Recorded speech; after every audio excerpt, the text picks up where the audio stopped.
கர்த்தர் நல்லவர், ஒரு கிருபை என்றும் உள்ளது. கர்த்தருக்கு கொடான கொடி ஸ்தோத்திரம். கர்த்தர் நல்லவர். ஹல்லேலூயா. இந்த நாளும் உங்கள் மத்தியில் கர்த்தர் பேச கிருபை செய்ததுக்காக கர்த்தர் கொடான கொடி ஸ்தோத்திரம். கர்த்தருடைய வார்த்தையை தியானிப்போமாக. ஹல்லேலூயா.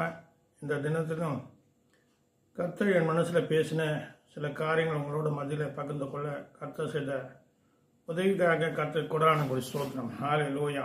நன்றி.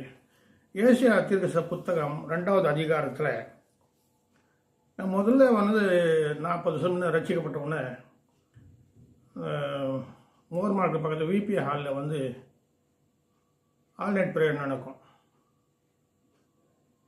அவர் பேர் நல்ல பேர் மறந்துட்டேன், ஐயா பேர் காலம் ஆகிட்டார் அவர். அப்போ ஒரு வசனம் வாங்கினேன். அப்போ தான் நாசில் உள்ள சுவாசம் நம்பாத சொல்லிட்டு அந்த வார்த்தை இன்றைக்கும் ஞாபகம் இருக்கு. மனம் மகிழ்ச்சி ஆசிரியர் ஜீவானந்தம் அவதான் மீட்டிங் நடத்துவார். கர்த்தர் நல்லவர். ஏசாயா தீர்க்கதரிசி புத்தகத்தில் 2வது அதிகாரம் 22வது வார்த்தை, நாசிகளே சுவாசமுள்ள மனுஷனை நம்புவதை விட்டுவிடுங்கள். நாசியில் சுவாசமுள்ள மனுஷனை நம்புவதை விட்டுவிடுங்கள் எனப்படுவதற்கு அவன் எம்மாத்திரம். ஐயா, அருமையான வார்த்தை. நாசில சுவாசமுள்ள மனுஷன் சொன்னால் எல்லாரும் நாசில சுவாசமுள்ள மனுஷன். அது பிஷப்பாக இருந்தாலும் சரி, ரெவரண்ட் இருந்தாலும் சரி, பாஸ்டர் இருந்தாலும் சரி, எவான் சரி, நானாக இருந்தால் கூட சரி, நாசில சுவாசம் இருக்குது. காலையில் இந்த சுவாசம் போச்சுன்னா எல்லாம் அவுட். இந்த சுவாசம் இருக்கிறவருக்கும் நம்ம விசுவாசம் காத்துக்கணும். ஹல்லேலூயா. அப்போ இந்த வார்த்தை சொல்கிறது, நாசிலே சுவாசமுள்ள மனுஷனை நம்புவதை விட்டுவிடுங்கள் எனப்படுவதற்கு அவன் எம்மாத்திரம் சொல்றார். விட்டுடுங்க. நாசில் சுவாசமுள்ள மனுஷன் நம்புவதை விட்டுடு சொல்றாரு ஆண்டவர். ஹல்லேலூயா. நிறைய காரியங்கள் இருந்தாலும் நான் பேசும்போது மற்ற குற்றம் பற்றி பேசுகிறா போல ஆகிடும். வசனத்தை தான் பேசுகிறேன். எனக்கு வந்த புதுசில் வேதனைலாம் தெரியாதனால மனுஷன் ரொம்ப நம்புவேன். சிநேகரை நம்புவேன், சொந்தக்காரன் நம்புவேன், பாஸ்டர் நம்புவேன், எவாஞ்சலிஸ்ட் நம்புவேன். ஆனால் கடைசியில் தான் தெரிஞ்சு நான் மோசம் போனேன். என் நம்பிக்கை வீணாக போச்சு. அப்போ ஏன் என் நம்பிக்கை வீணாக போச்சு சொன்னாக்கா, வசனம் சொல்லுது, நாசிலே சுவாசமுள்ள மனுஷனை நம்புவதை விட்டு விடு சொல்லுது. பாருங்க, நாசிலே சுவாசமுள்ள மனுஷனை நம்புவதை விட்டு விடுங்கள் என்பதற்கு அவன் எம்மாத்திரம் சொல்றார். ஹல்லேலூயா. சங்கீதம் 118 அந்த வார்த்தை பார்த்தோம். சங்கீதம் 118 ஜீவானந்த மீட்டிங்கில் முதல்ல நான் வாங்கின வசனமே இதுதாங்க. என்ன வசனம் சொன்னாக்கா, சங்கீதம் 18 8வது, மனுஷன் நம்புவதை பார்க்கலாம் கர்த்தர் பேரி பற்றுதலாக இருப்பது நலம். பிரபுக்களை நம்புவதை பார்க்கலாம் கர்த்தர் பேரி பற்றுதலாக இருப்பது நலம்.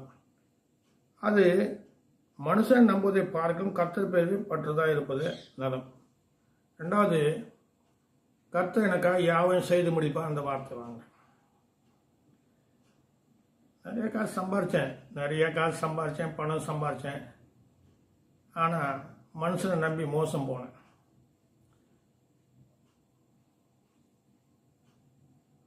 யாராக இருந்தாலும் மனுஷன் தான், தேவன் தான். நாசில் சுவாசனுக்கும் மனுஷன். கர்த்தர் நல்லவர். அப்போ என்ன மனுஷனை நம்புவதை பார்க்கலாம் கர்த்தர் பெரியப்பட்டதாக இருப்பது நலம். பிரபுக்களை நம்புவதை பார்க்கலாம் கர்த்தர் பெரியப்பட்டதாக இருப்பது நலம். அப்போ நம்ம தேவனை நம்பாத போது நம்ம மோசம் போறோம்னு சொல்லிட்டு அர்த்தம். தேவனை பற்றி அறியாத போது நம்ம மோசம் போறோம். தேவனை அறிந்திருந்தாலும் சில சமயத்தில் மோசம் போறோம்.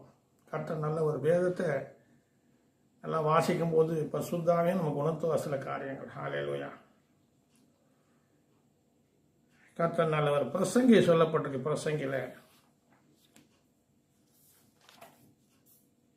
பிரசங்கி 7வது அதிகாரத்தில் எனக்கு பிடிச்ச வார்த்தை, கர்த்தர் அழகான வார்த்தைங்க. பிரசங்கி 7வது அதிகாரத்தில் 28, 29வது வார்த்தை வாசிக்கிறேன். என் மனம் இன்னும் ஒன்றை தேடுகிறது. பிரசங்கி சொல்றாரு, இன்னும் என் மனம் ஒன்றை தேடுகிறாது. என்ன தேடுறாரு? நானும் தேடி தேடி தான் கம்பெனி போய் உட்காந்துங்க. யாரும் தேடுறேன்? கத்திரமா தான் தேடுறேன். என் மனம் இன்னும் ஒன்றை தேடுகிறது, அதை நான் கண்டுபிடிக்கவில்லை. 1000 பேருக்குள்ளும் ஒரு புருஷனை கண்டேன். 1000 பேர்களும் ஒரு புருஷனை கண்டேன். அவர் தான் இயேசு கிறிஸ்து. இவருக்கு எல்லாருக்குள்ளும் ஒரு ஸ்திரியை நான் காணவில்லை. கீழே சொல்றாரு 29, இதோ தேவன் மனுஷனை செம்மையாக உண்டாக்கினார். தேவன் எப்படி செம்மையாக உண்டாக்கினார். அவரை போலயே மண்ணில் பிசைஞ்சு மனுஷன் உருவாக்கி அவர் சுவாசத்தை நாசில ஊதி ஜீவாத்மா மனுஷன். இங்கே பிரசங்க சொல்றாரு, இதோ தேவன் மனுஷனை செம்மையாக உண்டாக்கினார், அவர்களோ உபாய தந்திரங்களை தேடிக்கொண்டார்கள். இன்னைக்கு அதை தான் தேடுறாங்க. கர்த்தரை கூட அதிகமாக தேடுறது உபாய தந்திரம் பண்ண தான் தேடுறாங்க. பணம் எப்படி சம்பாதிக்கணும், எப்படி கார் வாங்கணும், எப்படி வீடு வாங்கணும். வாங்க, நான் ஒன்றும் உங்களுக்கு இடைஞ்சல் பண்ண மாட்டேன். தேவன் எது முக்கியமோ அது முதலாவது தேவனை ராஜ்யம் தேடுங்கன்னு சொல்லிட்டு பின்னாடி எதை தேடுறாங்க? உலகத்தை தான் தேடுறாங்க. வசனம் சொல்றாங்களே கட்டி வசனத்தை பின்னாடி வச்சுடுவாங்க, உலகத்தை முன் வைப்பாங்க. நான் இப்போ ஒரு சமீபமாக ஒரு 3 வருஷம்னு ஒரு சகோதரர் தெரியும், 10 வருஷமா தெரியும், 3 வருஷம் முன்னே ரொம்ப கஷ்டப்பட்டு வந்தாரு. போன வாரம் போய் பார்த்தா காரு சைக்கிள் மட்டும் எல்லாம் வாங்கி சுகமாக இருக்காரு. அது எப்படி வேணா நம்ம கேட்க முடியாது. உபாயதந்திரம் பண்ணுவாங்க, நம்மகிட்ட சொல்ல மாட்டாங்க. எந்த ஊழியக்காராவது இவ்வளோ பணம் எங்கிட்ட இருப்பு இருக்கு சொல்லுவாங்களா? உண்மை பேசுவாங்களா? இவ்வளோ செலவாச்சு, இது கர்த்தருடைய காசு சொல்லுவாங்களா? சொல்ல மாட்டாங்க. கர்த்தர் நல்லவர். பாருங்க, இதோ தேவன் மனுஷனை செம்மையாக உண்டாக்கினார், அவர்கள் அநேக உபாயத்தனங்கள் தேடிக்கொண்டார்கள், இதை மாத்திரம் கண்டேன். ஹல்லேலூயா. இதை மாத்திரம் கண்டேன்னு சொல்றாரு. ஹல்லேலூயா. சங்கீதம் உபாயத்தந்திரங்கள் மதிமுக்கால் மந்திரம் கால். மந்திரம் ஒன்றும் கிடையாது, மதியை வச்சு தான் மந்திரம் பண்ணுறாங்க. ஹல்லேலூயா. உபாயதந்திரம் பண்ணுறாங்க. மதிமுக்கா மந்திரம் கால். சரி, கர்த்தர் நல்லவர். சங்கீதம் 39வது சங்கீதத்தில் ஒரு வார்த்தை பார்ப்போம். சங்கீதம் 39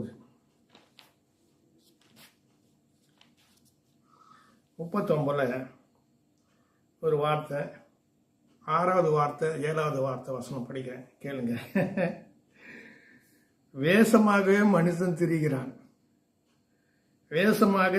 திரிகிறான், விருதாவாகவே சஞ்சலப்படுகிறான், ஆசையை சேர்க்கிறான், யார் அதை வாரிக்கொள்வான் என்று அறியான். ஹல்லேலூயா. அப்போ நானா சொல்றேன் வேஷமா திரிகிறான் சொல்லுவான். ஆண்டவருடைய வார்த்தை சொல்லுது, வேஷமாகவே மனுஷன் திரிகிறான். ஒரு வேஷம், ஒரு போதகர் வேஷம், ஒரு ரெவரண்ட் வேஷம், ஒரு பிஷப் வேஷம், ஒரு ஊழியக்கார வேஷம், அநேக வேஷங்கள் இருக்கு. நானும் வேஷம் போட்டு பார்த்தேன், இப்போ இந்த வேஷம் போட்டு உட்காந்துருக்கேன். ஹல்லேலூயா. கர்த்தருடைய ராஜ்யத்தில் ஒவ்வொருத்தரும் ஒரு வேஷம் போட வேண்டியது இருக்கட்டும். கர்த்தர் நல்லவர். வேஷமாக மனுஷன் திரிகிறான், விருதாகவே சஞ்சலப்படுகிறான், ஆசையை சேர்க்கிறான்,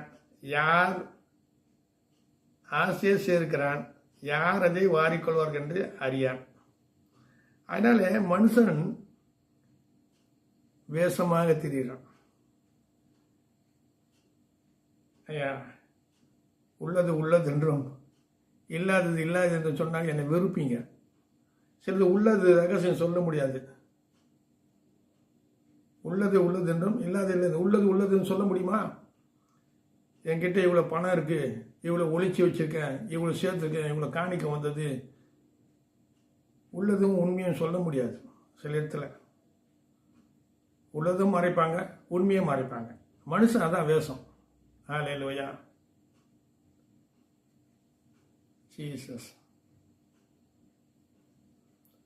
நீதிமொழிகள் இருக்கு, பணத்தை பற்றி 23வது அதிகாரத்தில் அது பச்சை போல் பறந்து போகுமா. அந்த பணத்துக்கு பேருங்க இல்லை சொல்லிட்டு பேர். அது பணத்துக்கு என்ன பேர்? ரகசியமாக சொல்லப்பட்ட பேர் தான் இல்லை. நீங்கள் யார்கிட்ட பணம் இல்லைங்க, நம்மக்கிட்ட பணம் இல்லைங்க, நம்மகிட்ட காசு இல்லைங்க, ஒரே வார்த்தை முடிஞ்சு போச்சு. ஆண்டவர் சில காரியம் எனக்கு தெரியாது சொன்னார், அதுவும் பெரிய ரகசியம். தெரியாது சொன்னால் ஒரே வார்த்தையில் முடிஞ்சு போச்சு. கர்த்தர் நல்லவர். ஹல்லேலூயா. அதில் 11ஆம் வார்த்தை, அக்கிரமத்தின் நிமித்தம் நீர் மனுஷனை கடிந்து கொண்டு தண்டிக்கிற போது அவன் வடிவை பொட்டரியை போல் அழிய பண்ணுகிற. நிச்சயமாகவே எந்த மனுஷன் மாய. நிச்சயமாக, அது நிச்சயத்தோடு சீல் குத்துறாரு. நிச்சயமாக எந்த மனுஷன் மாய. ஹல்லேலூயா. கர்த்தர் நல்லவர். என்னக்கா எல்லார்கிட்டையும் பழகும். எல்லா மனுஷன் தான் எல்லார்கிட்டையும் பழகும். அவங்கவுங்க ஒன்று அடையாளத்தை வச்சுருக்காங்க. அடையாளம் சாப்பை குத்தி வச்சுருக்காங்க. டாக்டர், ரெவரண்ட் அடையாளம். சரி, கர்த்தர் நல்லவர். கர்த்தர் நாம மையப்படுவதாக. யார் எது சின்ன எனக்கு என்ன பவுல தான் சொல்ல ஒன்றும் பெரிய பேர் அதிகாரத்தில் நல்லோர் மூலமாக தீவோர் மூலமாக சுவிசேஷம் பரப்புதுங்க. நான் சந்தோஷம் அடைகிறேன். சந்தோஷம்பா. கர்த்தருடைய சுவிசேஷம் கடைசியில் பார்த்துக்கிற ஆண்டவர். நான் நிறையன்னு சொல்லிவிடுவேன். ஒரே வார்த்தை முடிச்சுடுவார் அவர். சரி, கர்த்தர் நல்லவர். ஹல்லேலூயா. இங்கே மீகா பாருங்க, மீகா 6வது அதிகாரத்தில் 10:69.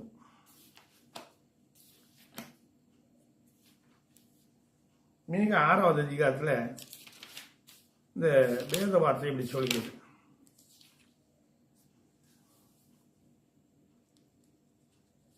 மீகா 6வது அதிகாரம் 6:79, 10:79 சொல்லுது பாருங்க. மீகா 6வது அதிகாரத்தில் 8வது, மனுஷனே நன்மை இன்னதென்று அவர் உனக்கு அறிவித்திருக்கிறார். நியாயம் செய்து மனுஷனே நன்மை இன்னதென்று அவர் உனக்கு அறிவித்திருக்கிறார். நியாயம் செய்து இரக்கத்தை சிநேகித்து உன் தேவனுக்கு முன்பாக மனத்தாழ்மையாக நடப்பதே அல்லாமல் வேற என்னத்தை கர்த்தர் உனக்கு கேட்கிறார்? எத்தனை காரியம். நியாயம், ஏசாது நியாயம் எடுபடாமல் போச்சு. ஏசாமிக்கு நியாயம் எடுபடாமல் போச்சு. அடுத்தது, தேவனுக்கு மனத்தாய்மை நடப்பது ரொம்ப கஷ்டம். மனத்தாய்மை நடக்குது. வேறு என்னத்தை கேட்கிறார் சொல்கிறார். அப்போ மனுஷனே அவர் உனக்கு அறிவித்து இருக்கிறார். எது செய்யணும், எது செய்யக்கூடாது, எது மறைக்கணும், எது மறைக்கக்கூடாது சொல்லிட்டு சில ரகசியங்கள் சொல்லி கொடுக்குறார் கர்த்தர். நல்லது. ஹல்லேலூயா. சங்கீதம் 94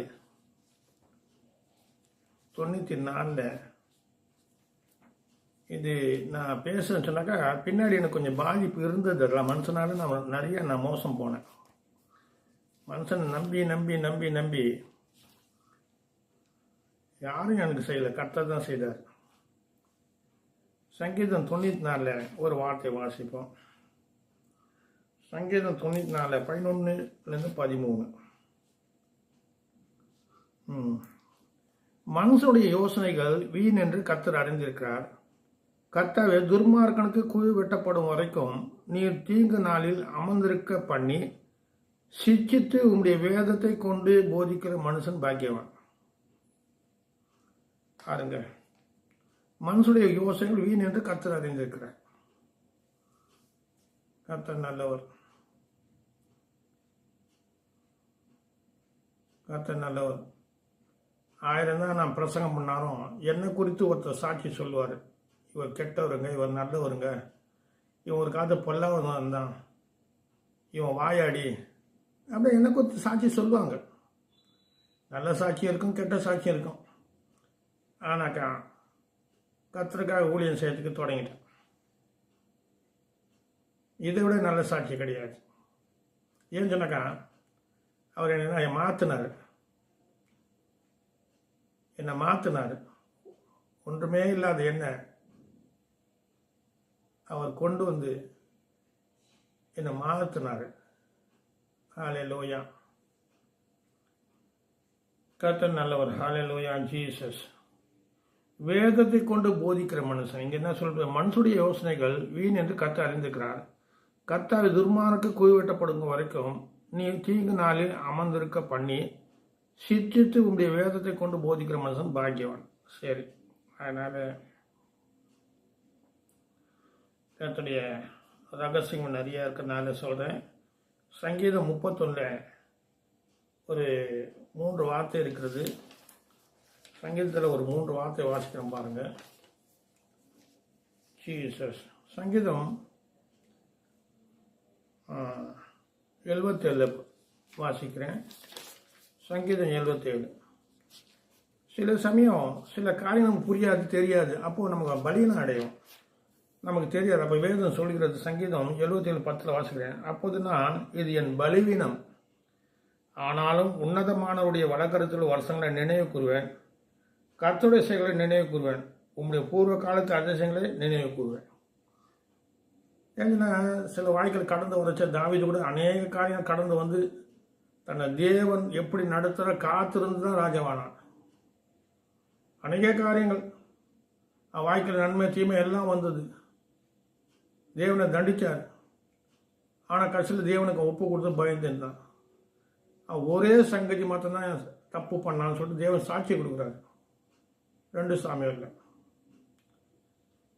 அந்த உரியாவின் மனைவி கிட்ட ஒரே சங்கதி தப்பு, வேற ஒன்றும் தப்பு பண்ணலாமேன்னு சொல்லிட்டு கர்த்தர் சாட்சி கொடுக்குறாரு. ஹல்லேலூயா.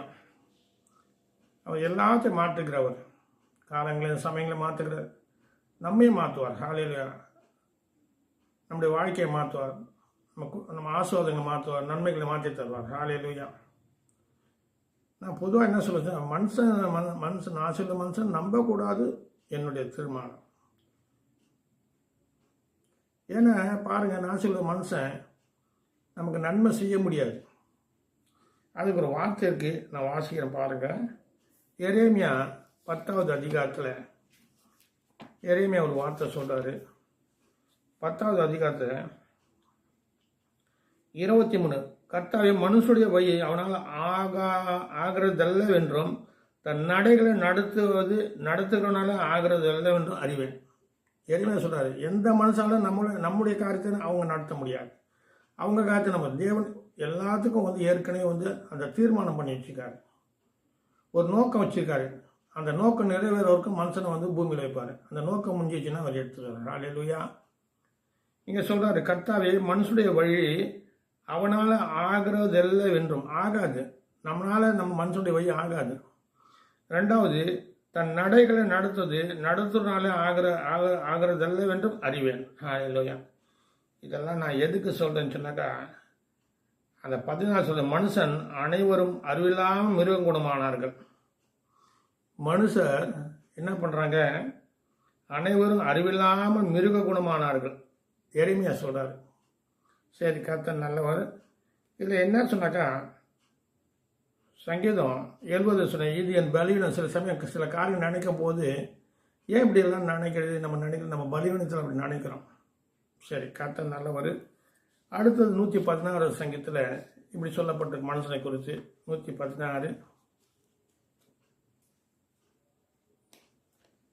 116 ஒரு வார்த்தை இருக்குது. நான் வாசிப்பேன். 11வது வார்த்தை 116:11. எந்த மனுஷனும் பொய்யன் என்று என் மனக்கலக்கத்திலே சொன்னேன். இந்த சங்கீதக்காரன் சொன்னாரு, எந்த மனுஷனும் பொய்யன் என்று என்னுடைய மனதில் கலக்கத்தில் சொன்னேன்னு சொல்றாரு. நம்ம யாரோட பலனும் பொய்யா தானே போகுது. இன்னொரு காரியம் என்ன இருக்கு, பைபிளில் நிறையா இருக்கு. சில பேருக்கு நியாயம் கிடைக்காம போகுமா. வசனம் சொல்லுது, நீதி கிடைக்காம கெட்டு போகிறதும் உண்டு, நியாயம் கிடைக்காம கெட்டு போகிறதும் உண்டு. ஆனால் தேவனுடைய நியாயம் இல்லை. அவருக்கு நியாயம் கிடைக்கல, அவருக்கு நீதி கிடைக்கல. அதுபோல் சில பேருக்கு நீதி நியாயம் கிடைக்காம கெட்டு போவாங்க. சில பேர் தேவனுக்கு விரோதமான காரியம் கெட்டு போவாங்க. இங்கே சொல்கிறாரு, ஹல்லேலூயா, எந்த மனுஷன் பொய்யன் என்று என் மனக்கலக்கத்திலே சொன்னேன். அப்போ வேதம் சொல்லுது பொய்யன் மனுஷன் பொய் பேசுவான், தேவன் பொய் பேசக்கூடாது. பொய் உரையாத தேவன் சொல்லிட்டு பவுல் எழுதுறாரு. வெளிப்படுத்தி சேர்ந்த சின்ன அதிகாரத்தில் பொய் உரையாத தேவன். மனுஷன் பொய் பேசுவான். இன்னும் அநேகர் என்ன பண்ணாங்க, நன்மை செய்ய முடியாமல் பொய் பேசி போடிடுறாங்க. தங்களுக்கு நன்மை வந்தோடனே அத்தோடு வந்து ஆண்டவரையும் ஏற கட்டிடுறாங்க, நம்மளையும் ஏற கட்டிடுவாங்க. ஹல்லேலூயா. சரி, கர்த்தர் நல்லவர்.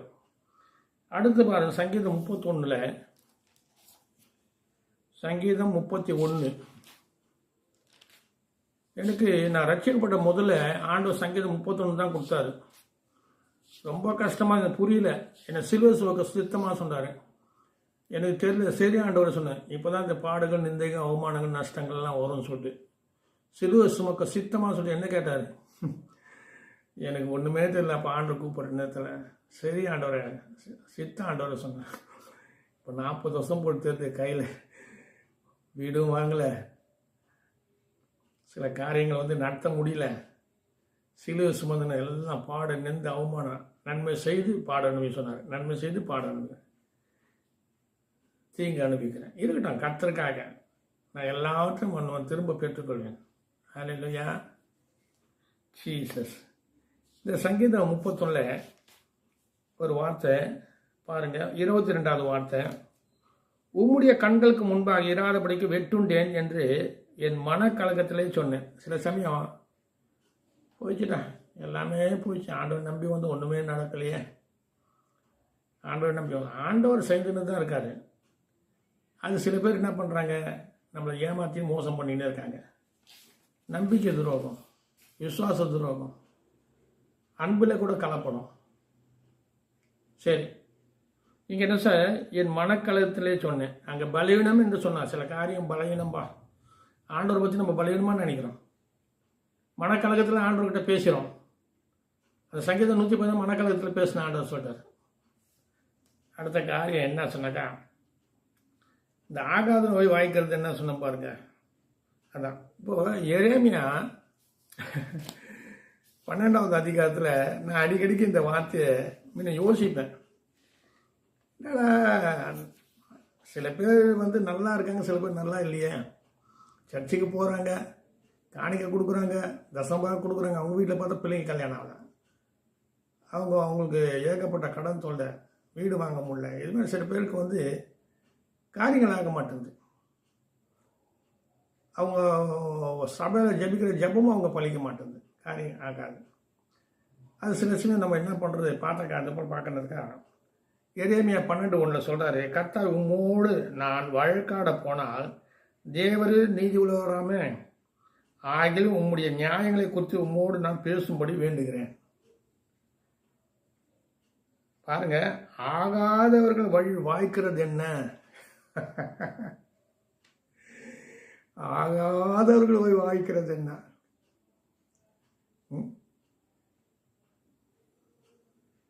நீங்க பாருங்க, அரசியல்வாதிகள்லாம் அவங்க பின்னாடி சுற்றுறவங்க நல்லா இருப்பாங்க. அவங்க 1000, 10,000, 20,000 கொடுத்து ஒன்றும் இல்லை சொன்னால் ஒரு காரில் போகிறாங்க, நல்லா ட்ரெஸ் போட்டுக்குங்க. ஆண்டவருக்காக அவங்க ஒன்றும் செய்யலை. ஆண்டவருக்கு ஆகாதவங்க அவங்க. இருந்தாலும் அவங்களுடைய நட உட பாவனை பார்த்தாக்கா நம்மளோட அவங்க உயர்ந்து இருக்கிறாங்க. உலகத்தில் இருக்க நம்மளோட உயர்ந்திருக்காங்க. புறஜாதியாக நம்மளோட உயர்ந்திருக்காங்க. தேவனை அறியாதவங்க உயர்ந்திருக்காங்க. இங்கே பாருங்க, கர்த்தர் உம்மோடு நான் வழக்காட போனால் தேவரே நீதி உள்ளவராமே ஆகிலும் உம்முடைய நியாயங்களை குறித்து உம்மோடு நான் பேசும்படி வேண்டுகிறேன். ஆகாதவர்கள் வழி வாய்க்கிறது என்ன? துரோகம் செய்து வருகிற அனைவரும் சுகித்திருக்கிறது என்ன? அதாங்க முக்கியம். துரோகம் செய்கிறவங்க சுகித்திருக்காங்க. துரோகம் செய்கிறவங்க ஐயா, வாங்கிறத பார்த்து கொடுக்கறது உத்தமம் போல் சொன்னார். சபையில் வாங்குறீங்க, ஒரு ஏழை நாணயம் கொடுக்குறாங்க, தசமாகலாம் கொடுத்தாங்க. திடீர்னு அவங்களுக்கு ஒரு கஷ்டம் வச்சுன்னா பாஸ்டர் தான் திரும்பி போய் கொடுத்து அவங்கள வந்து தாங்குது. எங்கே தாங்குறாங்க சொல்லுங்கள்? இப்போ பாஸ்டர் பெரிய சர்ச்சு கட்டினார், அவர் சர்ச்சில் ஒரு கால் கூட படல. நான் அந்த யூடியூப்பில் பார்க்குறேன், இந்த சர்ச்சை ஓப்பன் பண்ணுறேன், அவர் காலம் இந்த சர்ச்சில் படல. என்ன பிரயோஜனம்? இது நான் சில காரியம் சொன்னாக்கா இவன் பொறாமையால் பேசுகிறான், பைத்தியக்காரன்னு சொல்லுவாங்க. சரி இருக்கட்டும், அதுவும் கொடுப்பன வேணும் இல்லையா? கர்த்தர் சிலது பாருங்கள் நம்மளை சரியாக நமக்கு வழிநடத்துவாங்க. கர்த்தர் சில சமயம் எசேக்கியேல் ராஜாவை சோதிக்கிறதுக்காக கைவிட்டாரான். எசேக்கியேல் ராஜா அவனை போல விசுவாசம் முன்னும் பின்னும் கிடையாது சொல்லிட்டு வசனம் சொல்லுது, தேவ வசனம். ஆனால் எசேக்கியேலை சோதிக்கிறதுக்காக கர்த்தர் கைவிட்டாரான். எப்படி இருக்கு பாருங்க. சரி, துரோகம் செய்வது அனைவரும் சுகித்திருக்கிறதுன்னு நீர் அவருடைய நாட்டினீர் வேர்பற்றி தேறி போனார்கள், கனியும் கொடுக்கிறார்கள். நீர் அவர்களை வாழ்க்கு சமீபம், அவர்கள் உள்ளிருந்தவர்களுக்கோ தூரமாக இருக்கிறேன். சில பேருக்கு ஆண்டவர் வாய்ப்புல சமீபம், நல்லா வசனம் பேசுவாங்க, நல்லா பாடல், அப்பா என்ன ஒர்ஷிப், என்னால் கூட முடியாது, நான் கூட பார்த்து பெஜாரிடுவேன். அப்படி ஒர்ஷிப் பண்ணுற நேரத்தில் அப்படியே சபை குழுங்களா போல இருக்கும், அப்படியே ஆவியான இறங்குறா போலே இருக்கும். ஆனால் சரிமா அவர்கள் உள்ளிருந்தவர்களுக்கும் தூரமாக இருக்கிறேன். அதனால் அவசர கர்த்தாவே நீர் என்னை அறிந்திருக்கிறீர், என்னை காண்கிறீர், என் இருதயம் உங்களுக்கு முன்பாக எப்படிப்பட்டது என்று சோதித்து அறிகிறீர். அடிக்கப்படும் ஆடுகளே அவர்களை பிடுங்கி போட்டு கொலை நாளுக்கு அவர்களை நியமியும். சரி, கர்த்தர் நல்லவர். அடுத்த காரியம், இதுக்கு ஒத்த வார்த்தை மல்கியால இருக்கு, பார்ப்போம். இதுக்கு ஒத்த வார்த்தை மல்கியால 3வது அதிகாரம் 13வது வார்த்தை. நீங்கள் எனக்கு விரோதமாக பேசின பேச்சுக்கள் கடினமாக இருக்குது என்று கர்த்தர் சொல்கிறார். சில பேர் கடினமாக பேசணும், கர்த்தர் காரியம் செய்யல, கர்த்தர் ஒன்றுமே செய்யலை கர்த்தர் சொல்லிட்டு அவர் நமக்காக யுத்தம் செஞ்சுன்னு தான் இருக்காரு. நீங்கள் என்ன செய்றீங்க? நீங்கள் ஜெபம் பண்ணு, தேவனாக காத்திருக்குன்னு,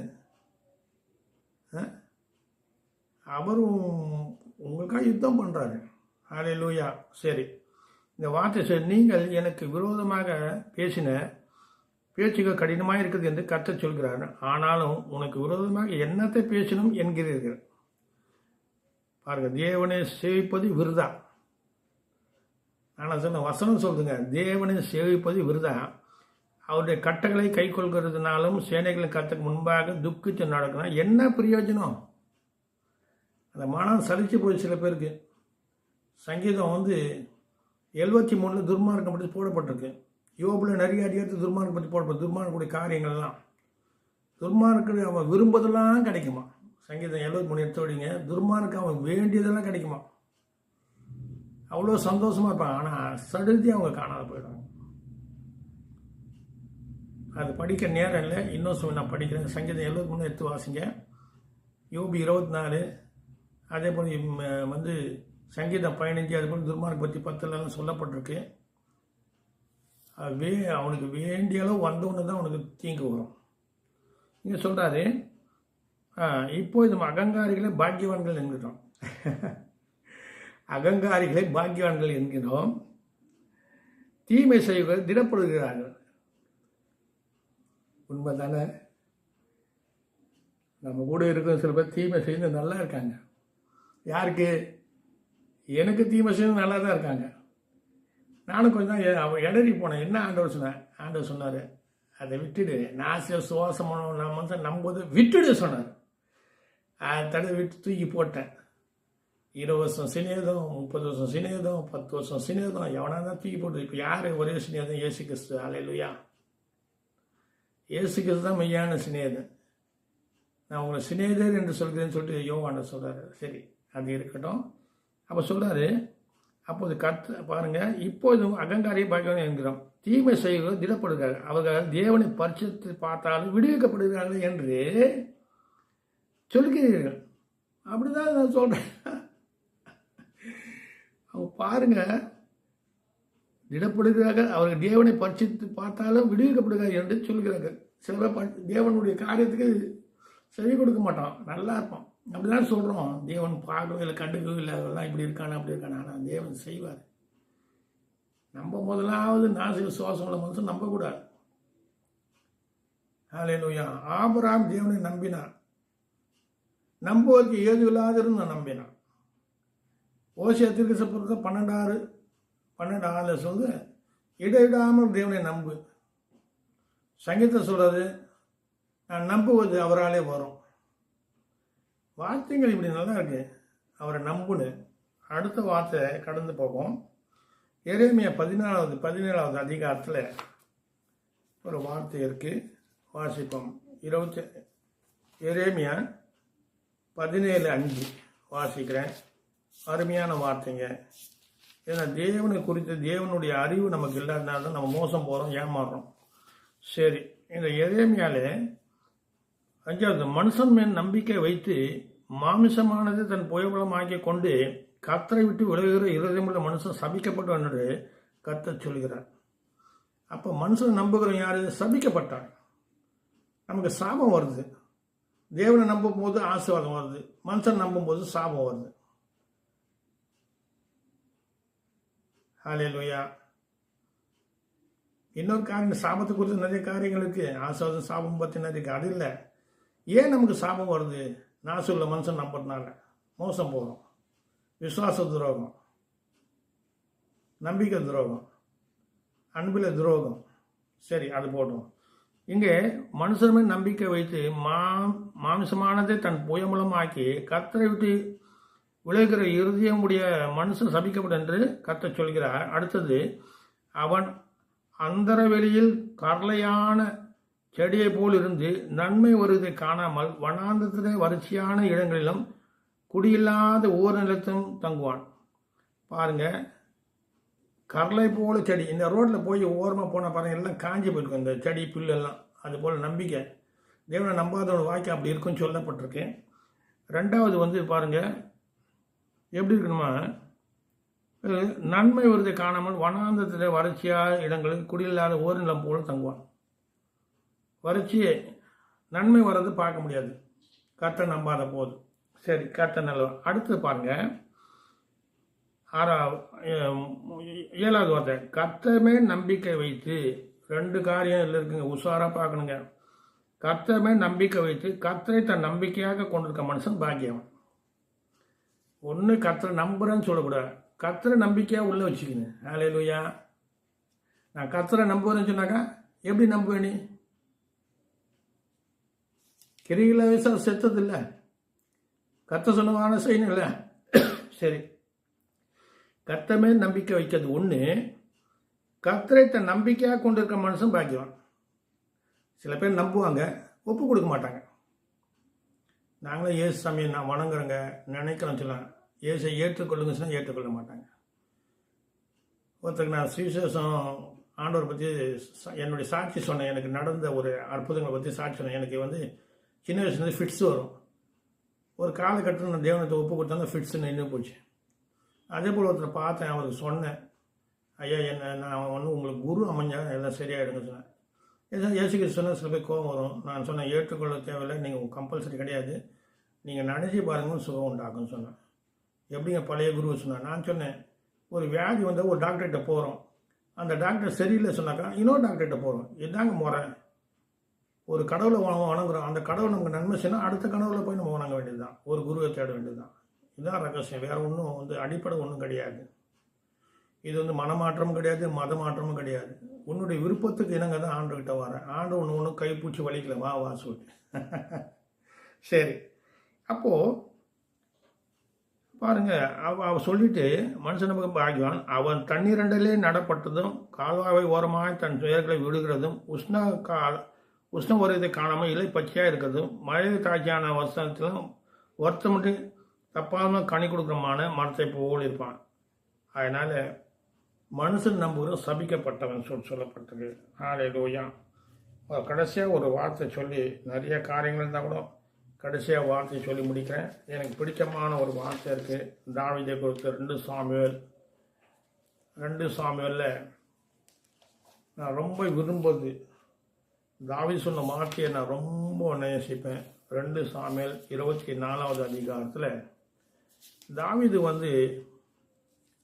என்ன பண்ணுறாரு இங்கே பாரு, தாவீது 24வது 2 சாமுவேல் 24:1 கர்த்தருடைய கோபம் திரும்ப இஸ்ரவேல் மேல் மூண்டது. இஸ்ரவேல் யூதா என்பவர்கள் இலக்கம் பார் என்று அவர்களுக்கு விரோதமாக சொல்லுகிறதுக்கு தாவீது ஏவப்பட்டான். சரி, இந்த கதை உங்களுக்கு தெரியும், அது போனால் போதும். அவன் என்ன சொல்கிறான், எல்லாம் சேர்ந்த உடனே தேவன் கோபம் வந்தோடனே தேவன் கேட்பாரு 3 விதமான தண்டனை, உனக்கு என்ன தண்டனை வேணும்னு சொல்லி கேட்காரு. அப்போ தண்டனை சொல்கிறாரு 13வது வார்த்தையில், அப்படியே தாவீதிடத்தில் வந்து அவனை நோக்கி, உம்முடைய தேசத்தை 7 வருஷம் பஞ்சம் வர வேண்டுமா? அவன் கர்த்தரை நம்பல, அந்த இடத்துல நம்பல. அவன் யோபா சொல்கிறான் வேண்டாம், ஏன் சொல்கிறான், இருந்தாலும் அவன் ஏண்டான், அவனுக்கு சாத்தான் ஏவி விட்டான்னு சொல்லி வருஷம் இருக்கட்டுங்க. அப்போது தாவீதிடத்தில் வந்து அவனை நோக்கி, உம்முடைய தேசம் 7 வருஷம் பஞ்சம் வர வேண்டுமா? 1, அல்லது 3 மாதம் உம்முடைய சத்துருக்கள் உம்மை தொடர நீர் அவளுக்கு முன்பாக ஓடி போக வேண்டுமா? 2, அல்லது உம்முடைய தேசத்தில் 3 நாள் கொள்ளை நோய் உண்டாக வேண்டுமா? இப்போதும் என்னை அனுப்பினுக்கு நான் என்ன உத்தரவு கொடுக்க வேண்டும் என்பதை நீர் யோசித்து பாருங்கன்னு சொன்னான். 3 தண்டனை. அப்போ தாவீது சொல்கிறார், கீழே ரொம்ப பிடிச்ச வார்த்தை 14, அப்போது தாவீது காத்தை நோக்கி, கொடிய இடுக்கண்ணில் அகப்பட்டிருக்கிறேன். கொடிய இடுக்கண்ணில் அகப்பட்டிருக்கிறேன். நானும் அப்படிதான் அகப்பட்டிருந்தேன். 10,000 கடன், 5,000 கடன், அதுக்கெல்லாம் கேட்க மாட்டாங்க, விட்டுடுவாங்க. 100 ரூபாய் கடன், 50 ரூபாய் கடன் திருத்தி பிடிப்பாங்க. ஹல்லேலூயா. என் சொந்த அக்கா கூட ஒரு நாள் 50 ரூபாய் கொடுத்து 3 வருஷமாக கேட்டுருந்து. வசதி இருக்கு, லட்சக்கணக்காக வச்சுருக்காங்க. ஆனால் அந்த ஈகத்தன்மை கிடையாது. ஆண்டவர் வந்து அந்த ஈகத்தன்மை, அதனால நம்ம கொடுக்குறோம். ஆண்டவர் கொடுக்குற ஆண்டவர்னாலும் கொடுக்குறோம். ஹல்லேலூயா. சரி, அவங்க தேவனுக்கு படைக்கிறாங்க, நம்ம தேவனுக்கு கொடுக்குறோம். இதுதான் வித்தியாசம். புறஜாதிக்கும் நமக்கு என்ன, அவன் தேவனுக்கு படைக்கிறாங்க, கொடுக்கறதில்ல, படைக்கிறாங்க. நம்ம தேவனுக்கு கொடுக்குறோம். நம்மளே ஜீவபலியாக கொடுக்குறோம். கர்த்தர் நல்லவர். அப்போது தாவீது காத்தை நோக்கி, கொடிய இடுக்கண்ணில் அகப்பட்டிருக்கிறேன். இப்போதும் நாம் கர்த்தருடைய கையில் விழுவோமாக. நாம் கர்த்தருடைய கையில் விழுவோமாக. அவருடைய இரக்கம் மகா பெரியது, மனுஷர் கையில் விழாதிருப்பனாக. ஹல்லேலூயா. அநேக மனுஷனுக்கு சேர்ந்தேன். சில பேர் என்ன சொல்கிறாங்க, சோர்ந்துடுறாங்க, நன்மை செய்து. சில ஊழியக்காரங்க என்ன ஃபோன் பண்ணி சொல்லுவாங்க. சில பேர் ஊழியக்காரங்களுக்கு 10,000 20,000 கூட சர்ச்சு கட்டும்போது எல்லாம் செய்வாங்க. அந்த ஊழியக்காரங்க அவங்கள போய் பார்க்க மாட்டாங்க, விசாரிக்க மாட்டாங்க. கொஞ்சம் வளர்ந்தோன்னே அவங்கள மறந்துடுவாங்க. அப்போ என்கிட்ட சொல்லுவாங்க, இதான் மனுஷன் அவன் நம்பி நம்ம வாழவே முடியாது. அப்போ என்ன பண்ணாங்க, இந்த நன்மை செய்து சோர்ந்துடுறாங்க. அப்போ மனம் சோர்றது, இந்த எண்ணங்கள் வருது. ஐயோ, அவங்களாம் நல்லா இருக்காங்களே, துரோகம் பண்ணுறோம் நல்லா இருக்கான், அநியாயம் பண்ணுறோம் நல்லா இருக்கான், மோசம் பண்ணுறோம் நல்லா இருக்கான், கேடு பண்ணுறோம் நல்லா, அந்த எண்ணங்கள் வந்தது அவங்களுக்கு. அவன் சோர்ந்து போயிடும். அதுக்காக கலாத்தியர் சொல்லப்பட்டிருக்கு, நன்மை செய்வதில் சோர்ந்து போகாதிருங்கள், நன்மை செய்வதில் சோர்ந்து போகாதிருங்கள். ஹல்லேலூயா. அநேக காரியங்கள் நமக்கு சோர்வுடைய விஷயம். அப்போ தேவனை நோக்கி பாருங்கள், சோர்வு நீங்கும், பெரிய காரியங்கள் நடக்கும். இங்கே மறுபடியும் சொல்கிறேன். அப்போ தாவீது காத்தை நோக்கி, கொடிய இடுக்கண்ணில் அகப்பட்டேன். இப்போது நாம் கர்த்தருடைய கையில் விழுவோமாக. கர்த்தர் கையில் விழுந்துன்னு, கர்த்தருடைய கைக்கு விழுவோமாக. அவருடைய இரக்கம் மகா பெரியது. இன்னொன்று பாருங்க, மனுஷன் கையில் விழாதிருப்பனாக என்றான். நான் அடிக்கடி இந்த வார்த்தை சொல்லுவேன், ஆண்டவர் என்ன மனுஷன் கையில் விழக்கூடாதுப்பா, சின்ன பின்னமாகிடுவாங்க, நம்மளை இருக்கிறதெல்லாம் உறிஞ்சி எடுத்துட்டு நம்மளை தள்ளி விட்டுடுவாங்க. தேவன் அப்படி இல்லை. தேவன் மேலும் மேலும் நம்மளை பலப்படுத்தி சகாயம் பண்ணுவாங்க. அதான் சொல்கிறார் ஏசாயா 40, நான் உன்னை பலப்படுத்தி சகாயம் பண்ணுவேன்னு சொன்னார் கர்த்தர். மனுஷன் பலம் இல்லை, பலத்தை உடைக்க சகாயத்தை எடுத்துருவோம் மொத்தமே. அதனால் தேவனை நம்புங்க. நான் சொல்கிற மனுஷன் நம்பாதீங்க, கர்த்தரை நம்புங்க. அந்த நம்பிக்கை குறித்து நிறைய காரியங்களுக்கு அடுத்த முறை நான் பேசுகிறேன். முதலாவது நான் என்ன சொல்கிறேன், எந்த மனுஷன் நம்பாதீங்க. மனுஷன் மாயா இருக்கான், வேஷமாக திரிகிறான், சஞ்சலப்படுகிறான், ஆசையை சேர்க்குறான், யார் வாரிக்கொள்ளும் தெரியல. அதனால் தேவ மனுஷனாக இருங்க, வெறும் மனுஷனாக இருக்காருங்க, தேவனுக்காக மனுஷனாக இருங்க. கர்த்தர் உங்களை ஆசீர்வதிப்பாராங்க. ஆமென்.